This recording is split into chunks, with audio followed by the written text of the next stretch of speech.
हे साधकों सुनो, पिता परमेश्वर ने इस संसार को अपनी शक्ति से बनाया है और उसी की शक्ति से यह सब चल रहा है। इस संसार का सार उसी परमेश्वर की दी हुई जीवन शक्ति है। पर्वत, नदियां, आकाश, तारे, मनुष्य और उनके हर कर्म सब उसी शक्ति के रूप हैं।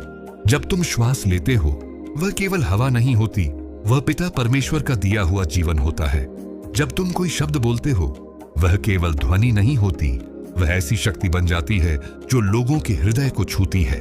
और जब तुम कोई विचार करते हो वह केवल कल्पना नहीं होती, वह एक बीज होता है जो भविष्य को आकार देता है। इसीलिए प्रभु यीशु मसीह ने हमें सिखाया कि अपने मन और हृदय को शुद्ध रखो। जब तुम क्रोध करते हो तो वह तुम्हें भीतर से जला देता है। जब तुम लोभ और ईर्ष्या करते हो तो वह तुम्हें नीचे गिरा देता है।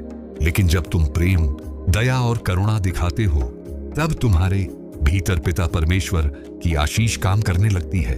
याद रखो, जीवन का नियम है कि जो तुम संसार में भेजते हो वही तुम्हारे पास लौट कर आता है।